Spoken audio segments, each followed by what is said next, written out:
J'ai beaucoup de respect pour la langue française. C'est ma langue maternelle, c'est la langue qui m'a fait grandir. J'ai pas envie de la réformer non plus, mais j'ai envie qu'on n'oublie pas en fait. Mes souvenirs deviennent liquides, je voudrais en quitter le navire. Et finalement j'en perds mon temps, comment puis-je me perdre autant? Le vent se lève, je tenterai d'être un survivant au bout de mes lèvres. Dépassé est né en début 2023 dans le chalet familial suisse. C'est dans la petite chambre du haut, c'était destiné aux réseaux sociaux, une petite vidéo de 15 secondes et ça a pris tellement d'ampleur que ça m'a dépassé. Dépassé parle de ma relation avec le temps. Il faut savoir que je suis un enfant adopté. C'est comme si je m'imaginais un double qui était resté au Vietnam en 2001 et à qui je parle. Et les premières paroles de cette chanson, c'était le refrain, c'était « Je suis dépassé par le temps, je ne pense plus comme avant ». C'était un peu niais et donc il fallait que je trouve une carrosserie autour pour l'embellir. Je suis dépassé par le temps, je ne pense plus comme avant. J'ai besoin de prendre l'air, je veux rejoindre la lumière. Je me nourris de distance pour sentir mon existence. J'ai besoin de me distraire, mais je suis sauf. Faut savoir que dans mes textes, j'aime bien me prendre la tête, dépasser à un jeu de parallèles. Par exemple, regard noir dans le vide, je dévisage entre regard, visage, ce qu'il me reste entre reste et vide de mon avenir. Mes souvenirs, avenir, souvenirs, deviennent liquides. Je voudrais en quitter le navire, liquide, navire. Il faut savoir que tout ce qui est figure de style, tout ce qui peut être clin d'œil, on va dire, avec le langage pour que ça danse bien, les mots, les onomatopées, etc., c'est pour moi un amusement. Jouer avec la langue, c'est bien utiliser les ressources de la langue. On a tendance souvent à réduire le langage à sa visée informationnelle. Or, l'aspect ludique, l'aspect esthétique du langage, ça fait bien partie de ses fonctions.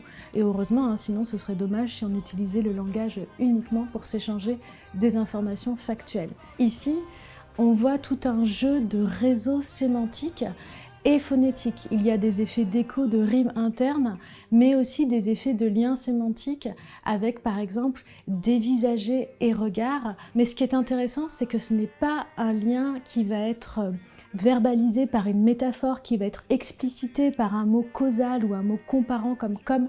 C'est plutôt un simple effet d'écho, de lien, mais assez ténu, assez implicite, comme pour navire et liquide.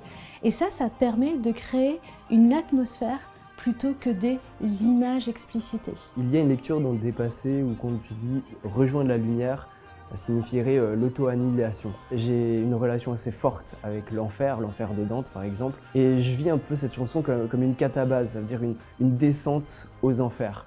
Ce côté où j'aimerais me cacher, m'enterrer, c'est plus ce côté où j'ai pas envie de me mettre en avant. D'où les mots « au fond de l'enfer »,« catacombe »,« fosse » et même encore « Faust », qui a lié un pacte avec Méphistophélès. Dans Dépassé, il y a certes les mots plus noirs comme catacombe, enfer, qui restent de ma patte un petit peu pessimiste, mais il y a aussi, pour une fois, ce côté très solaire avec rejoindre la lumière, prendre l'air, et ces deux thèmes s'opposent justement et entrent en choc, et ce qui fait peut-être la force de Dépassé. Je me cacherai parmi les ombres, je suis séduit par les fausses.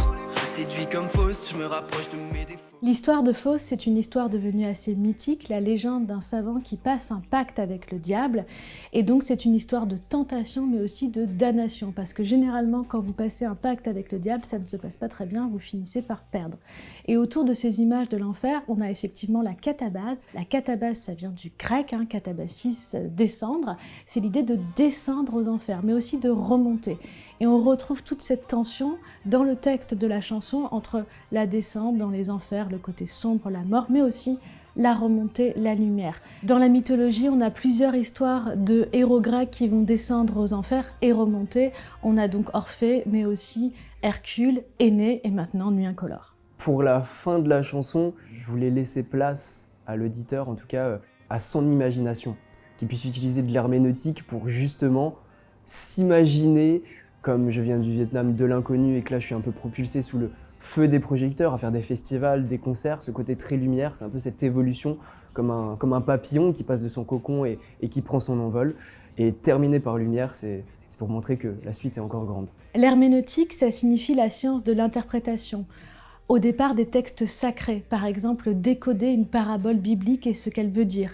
Et de manière plus générale, l'herméneutique, c'est la science de l'interprétation. Là, la catabase, par exemple, c'est une histoire, l'histoire de quelqu'un qui descend aux enfers et qui remonte, mais elle peut avoir une signification symbolique. Qu'est-ce que c'est pour vous descendre aux enfers? Quel est votre enfer? Quel est votre point le plus bas?